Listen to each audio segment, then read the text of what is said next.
잘 들리는 것 같은데. One, two, three, four. Hai Sobat Imlong, apa kabar semuanya? Mimin doakan semoga semuanya sehat selalu ya. Di video kali ini, Mimin akan membahas sebuah film terbaru dari Netflix. Film yang berasal dari Korea Selatan ini berjudul Jung-i. Mengisahkan tentang seorang anak yang berusaha membuat AI atau robot manusia dengan menggunakan otak milik mendiang ibunya. Yuk simak alur ceritanya sampai selesai. Tapi sebelum kita ke alur ceritanya, Mimin ingetin dulu nih. Jangan lupa untuk like, komen, subscribe, dan nyalakan loncengnya supaya kamu tidak ketinggalan video terbaru dan Mimin lebih semangat berkarya. Tanpa berlama-lama lagi, yuk langsung aja kita ke alur ceritanya. Film dimulai tentang masa depan pada tahun 2194. Saat itu, perubahan iklim di bumi sangat ekstrim, sehingga membuat permukaan laut meninggi dan bumi sudah tidak bisa lagi dihuni oleh manusia. Akibat hal itu, manusia pun terpaksa tinggal di tempat penampungan yang berada di luar angkasa. Terletak di antara orbit bumi dan bulan, ada sekelompok manusia pemberontak yang mendeklarasikan negara mereka sendiri. Mereka bernama Republik Adrian. Kaum ini dengan keji menyerang bumi sehingga menimbulkan peperangan sengit. Adegan beralih memperlihatkan seorang kapten bernama Yoon Jung-i. Kapten Jung-i bertugas memimpin pertempuran melawan pasukan robot dari Republik Adrian. Tampak Kapten Jung-i hanya sendirian menghadapi pasukan robot yang dilengkapi oleh senjata canggih. Sayangnya, meskipun dengan kemampuan yang luar biasa dimilikinya, Kapten Jung-i gagal melawan pasukan robot tersebut. Itu semua, ternyata yang dihadapi Kapten Jung-i hanyalah robot simulasi dari perusahaan. Alhasil, terciptalah sebuah laboratorium bernama Kronoid. Laboratorium yang dikhususkan untuk menciptakan robot dengan kecerdasan buatan. Sebagai senjata biologis, mereka memiliki proyek penciptaan AI atau robot yang dinamakan Jung-i.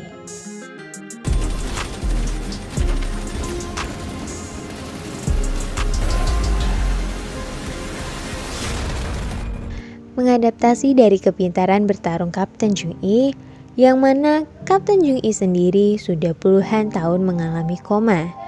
Namun kemampuannya yang luar biasa dalam bertarung membuat para peneliti tertarik untuk menggunakan otaknya. Penelitian tersebut dipimpin oleh putri Kapten Jung-i sendiri. Ia bernama Soyun. Dirinya ingin sekali menghidupkan kembali ibunya. Dia berharap jika ibunya dapat hidup kembali, maka ibunya dapat memimpin pertempuran melawan Republik Adrian. Meski telah berusaha keras, upaya Soyun ini belum membuahkan hasil yang memuaskan. Dirinya juga didesak oleh para petinggi untuk segera merampungkan proyek robot Jung-i miliknya. Soyun meminta waktu agar bisa mengembangkan robot Jung-i.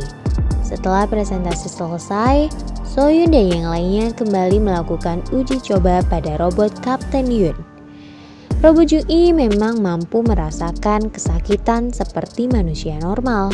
Semua perasaan yang terkirim ke dalam otak robot Jung-i bisa diatur oleh Soyun melalui teknologi yang ia kembangkan. Sayangnya, setelah beberapa kali percobaan, Soyun masih belum menemukan formula yang tepat untuk mengendalikan robot tersebut. Adegan memperlihatkan ke masa kecil Soyun, di mana dahulu Kapten Yoon menjadi prajurit bayaran karena terpaksa. Kapten Yoon melakukannya demi membiayai pengobatan Soyun yang terkena tumor di paru-parunya. Operasi untuk menyembuhkan Soyun bertepatan dengan hari terakhir Kapten Yoon di medan perang. Hal itu membuat Kapten Yoon tidak dapat menemani putrinya. Meski demikian, Kapten Yoon berjanji akan segera menemui Soyun setelah misi selesai. Soyun merasa bersalah pada sang ibu. Setelah simulasinya selesai, Soyun bergegas menemui seorang dokter untuk menjalani tes kesehatan. Saat melakukan pemeriksaan, diketahui kalau sel kanker yang ada di paru-paru Soyun telah menyebar ke organ lain. Sedihnya, dokter memperkirakan bahwa Soyun hanya bisa hidup 3 bulan lagi. Namun si dokter menyarankan agar Soyun melakukan replika otak. Dengan kata lain, memindahkan otaknya dari tubuh manusia ke tubuh robot.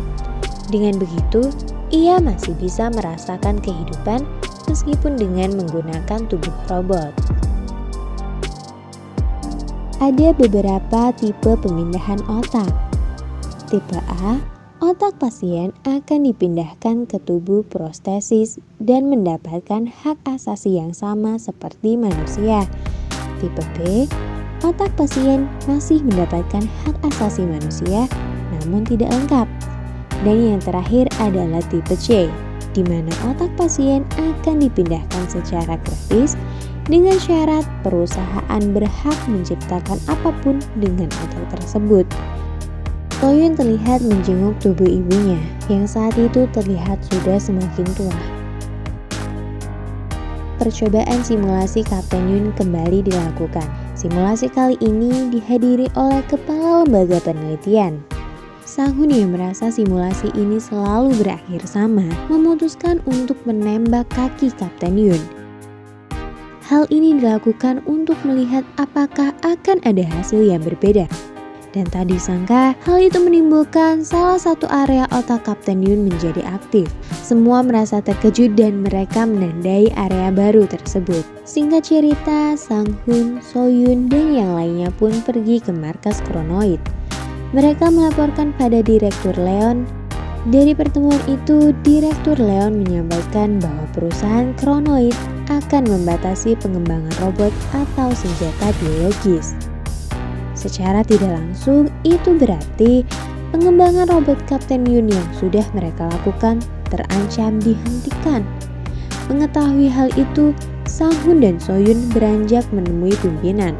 Mereka ingin memastikan kembali informasi dari Direktur Leon. Hal mengejutkan pun diketahui. Tak disangka, Sang-hun ternyata adalah salah satu robot kloningan. Sang-hun dikembangkan langsung oleh pimpinan dengan menggunakan otaknya sendiri. Itulah mengapa Sang-hun memiliki kecerdasan serta selera humor yang sama seperti yang dimiliki oleh pimpinan. Pimpinan menyampaikan pada Soyun, perusahaan mereka akan menghentikan semua pengembangan senjata. Itu dikarenakan perang akan segera berakhir. Kaum Bumi dan kaum Adrian telah sepakat untuk menciptakan inovasi robot baru guna membantu kehidupan mereka sehari-hari. Mendengar hal itu, Soyun merasa sangat kesal. Bahkan Sang-hun mulai melakukan segala upaya untuk menyelesaikan pengembangan robot Kapten Yun. Ia nekat memotong bagian lengan robot Kapten Yun dengan harapan Kapten Yun bisa memberikan respon yang berbeda seperti simulasi sebelumnya. Melihat hal itu, Soyun merasa sangat marah. Walaupun itu hanyalah tubuh robot, namun ibunya tetap bisa merasakan rasa sakit. Beruntung, seorang petugas memanggil Sang-hun, mengatakan jika pimpinan ingin segera bertemu Soyun untuk selanjutnya memeriksa semua data pengembangan Jung-i. Tidak ingin tinggal diam, Soyun akhirnya segera mengambil tindakan untuk menyelamatkan sang ibu. Saat menghidupkan robot Kapten Yun, Soyun menceritakan beberapa hal hingga akhirnya pembicaraan mereka pun terdengar oleh Kapten Yun. Sang kapten mengingat tentang anaknya dan menanyakan bagaimana hasil operasi sang putri. Soyun pun mengatakan bahwa operasi putrinya berjalan lancar. Kapten Yun menceritakan alasan ia tak fokus saat berperang dan selalu gagal di simulasi. Kapten Yun kehilangan boneka pemberian sang putri dan karena itu ia dihantui rasa bersalah karena tak bisa menjaga boneka itu.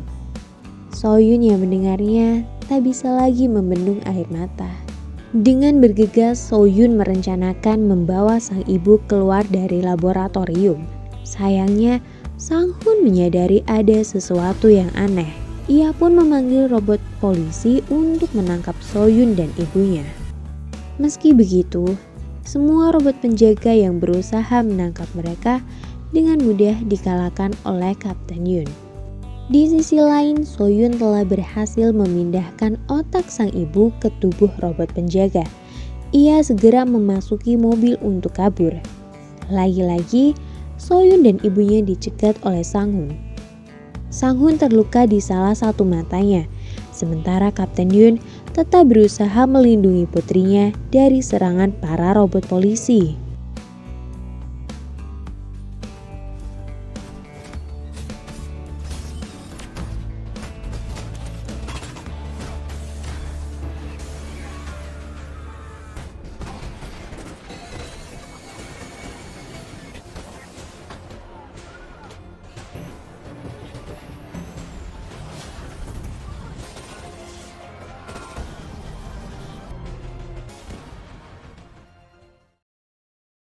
Kemenangan berpihak pada So-yun dan sang ibu. Kesempatan itu dimanfaatkan So-yun untuk meminta ibunya pergi sebelum polisi datang. Adegan beralih memperlihatkan Kapten Yun berlari ke arah hutan dan ia akhirnya menikmati hidup dengan bebas. Dan film pun berakhir. Bagaimana dengan kisah ini? Pelajaran apa yang dapat kalian petik? Mungkin sekian dulu ya untuk alur cerita film kita pada kali ini. Jika ada saran dan masukan, silahkan tulis di kolom komentar. Dan jika kalian ada request film, langsung aja tulis di kolom komentar. Sampai jumpa, terima kasih.